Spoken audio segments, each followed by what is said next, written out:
Assalamualaikum warahmatullahi wabarakatuh.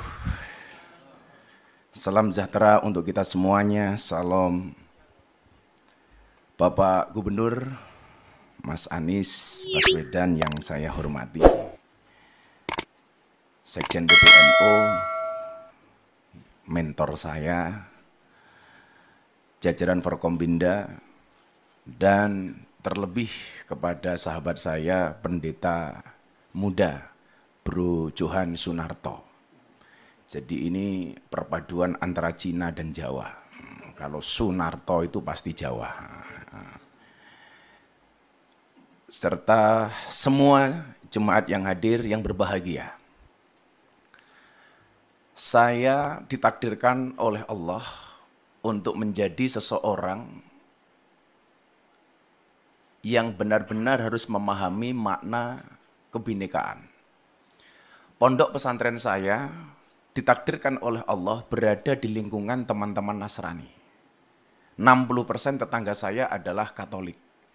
Selatan rumah saya rumah pendeta, utara saya kuburan. Dan alhamdulillah seumur hidup saya tidak pernah bertengkar dengan tetangga utara saya. Saat itu saya memahami bahwa Indonesia ini adalah rumah besar. Di dalam rumah besar yang namanya Indonesia ini terdapat 6 kamar. Ada kamar Islam, kamar Kristen, Katolik, Hindu, Buddha, dan Konghucu. Saya meyakini selama orang Indonesia kembali ke kamarnya masing-masing, maka tidak akan pernah terjadi masalah. Yang menjadi masalah adalah ketika kembali ke kamarnya orang lain, tidur di kamarnya orang lain, ngiler bahkan ngompol di kamarnya orang lain. Maka begitu indahnya Indonesia menata kerukunan ini dengan luar biasa ketika kemudian menerbitkan identitas kita masing-masing. Anda yang beragama Islam dengan KTP Islam. Maka dulu Mas Anies ada usulan kolom agama dalam KTP dihapus saja.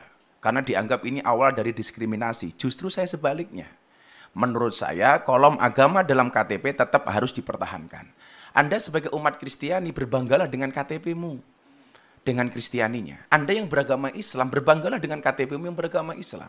Maka saya menolak tegas kalau kolom agama dalam KTP dihapus. Tapi kalau yang dihapus kolom kawin atau belum kawin, saya setuju. Jadi kan bujang terus Pak. Pak Kapolres setuju ini pasti. Tapi juga kemudian ada yang memahami toleransi secara kebablasan. Saya kasih contoh misalnya, ada orang yang mengatakan semua agama itu benar titik. Saya pikir kalimat ini tepat tapi kurang lengkap. Bagi saya yang benar adalah semua agama itu benar bagi penganutnya. Kenapa harus tambahkan penganutnya? Kalau semua agama itu benar titik, saya khawatir nanti pendeta Johan tiap hari ganti agama. Kenapa? Karena dengan gampangnya kita meremehkan, toh semuanya benar kok. Maka kalimat yang menurut saya diksi yang paling tepat adalah semua agama itu benar bagi penganutnya. Bagi pendeta Johan harus mengatakan bahwa agama yang saya yakini adalah yang paling benar. Tetapi bukan berarti kita diperbolehkan untuk menyalahkan agama orang lain. Makanya kemudian di dalam surat Al-An'am, dalam Al-Quran, Allah Subhanahu wa Ta'ala berfirman, dan janganlah kamu memaki sesembahan selain Allah, karena mereka nanti akan memaki Allah dengan melampaui batas tanpa pengetahuan. Sederhananya adalah, kalau kamu tidak mau agamamu dihina oleh orang lain, maka jangan pernah kamu menghina agama orang lain. Bahkan Rasulullah pernah mengatakan, mau nggak orang tua kamu dihina? Mana mungkin wahai Rasul, kami menghina orang tua kami. Apa jawaban Rasulullah? Kalau kamu tidak mau orang tua kamu dihina oleh orang lain, maka jangan sekali-kali kamu menghina orang tua orang lain. Maka saya selalu sampaikan, kalau orang Indonesia tidak bisa akur gara-gara beda agama, kalah dengan burung. Burung itu punya agama tapi bisa akur. Agamanya burung itu ada 2 Mas Anies. Kalau enggak Kristen, Islam. Burung Kristen buktinya ada burung gereja. Burung Islam ada burung namanya emprit kaji. Emprit kaji itu burung emprit yang kepalanya putih. Itu namanya emprit kaji. Tapi kalau ikan, Pak Kapolres, agamanya pasti Katolik. Buktinya yang paling besar namanya paus. Nah, gitulah kira-kira. Bahkan burung gereja itu sering tinggal di masjid. Karena saya dulu ketika di pondok, saya sering makan burung gereja. Burung gereja tinggalnya di masjid. Nggak ada tulisan burung gereja dilarang masuk, itu nggak ada Pak. Maka inilah saya pikir indahnya Indonesia. Yang kemudian semua kebebasan di dalam beragama dengan menjaga toleransinya yang tertuang di dalam Pancasila dengan Bhinneka Tunggal Ikanya. Maka sekali lagi, kalau kemudian kita bisa kembali ke kamarnya masing-masing, tidak akan terjadi masalah. Ingat Bapak Ibu, saya mencatat, toleransi menjadi sulit ketika orang lupa bahwa beragama itu untuk mengatur diri sendiri, bukan mengatur orang lain. Banyak orang beragama yang bahkan belum menggenapi pelaksanaan nilai agama untuk dirinya sendiri, tapi sibuk ngurusi perilaku orang lain. Tentunya ini kurang dibenarkan. Maka begitu indahnya hubungan saya dengan kawan-kawan Nasrani di pondok saya sampaikan barangkali Mas Anies, di tempat saya itu kalau ada orang Nasrani meninggal, mereka sembahyangan untuk mendoakan almarhum, kita yang Muslim datang Mas, di belakang. Kita nungguin, begitu nanti jatahnya makan, kita makan bareng.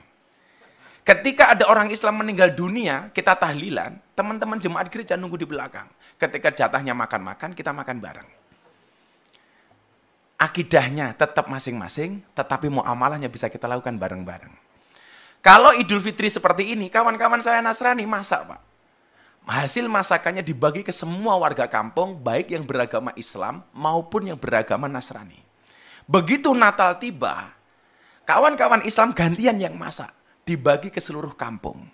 Maka saya teringat kemudian dengan cerita Nabi Ibrahim alaihissalam ketika masak kemudian tetangganya dipanggil. Nabi Ibrahim itu dikasih gelar kekasihnya Allah gara-gara suka traktir orang. Bulan Ramadan ini saya belum ditraktir sama Mas Anies, belum.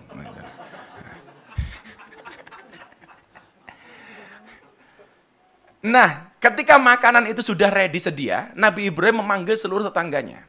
Lucunya saat itu Nabi Ibrahim, ketika orang itu mau makan, ditanya dulu. Kamu nyembah siapa? Sesembahan kita sama Ibrahim, yuk kamu makan. Kamu nyembah siapa? Sesembahan kita sama Ibrahim, yuk kita makan.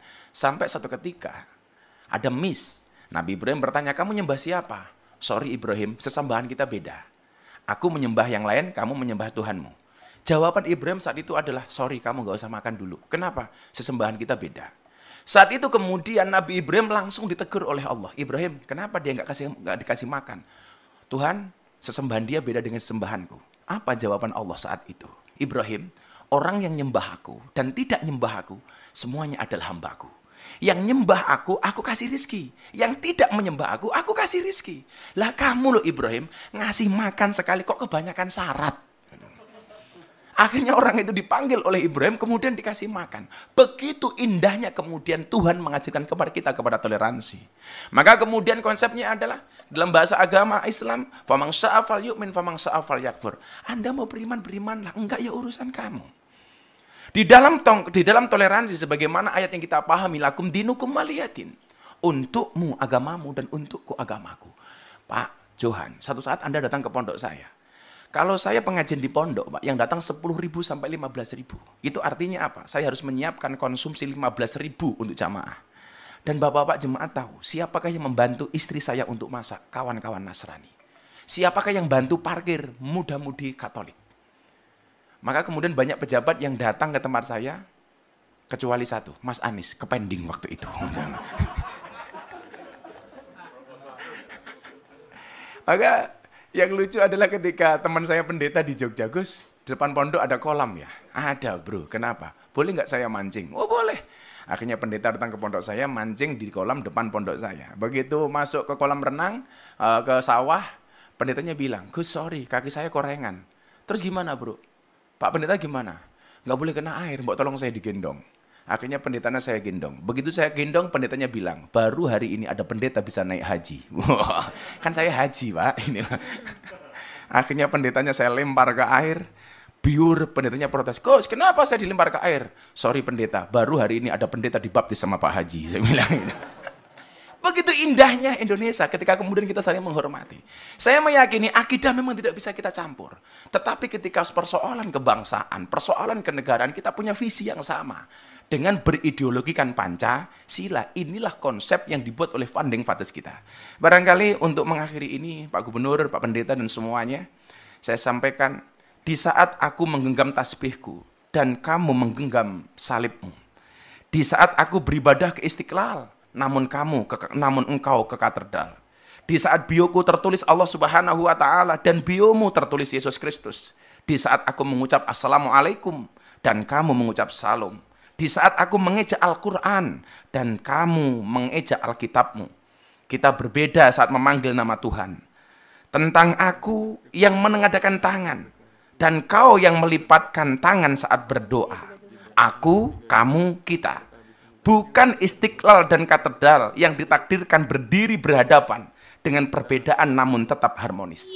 Andai saja mereka memiliki nyawa, apa tidak mungkin mereka saling mencintai dan menghormati antara satu dan yang lainnya. Terima kasih. Salam. Assalamualaikum warahmatullahi wabarakatuh.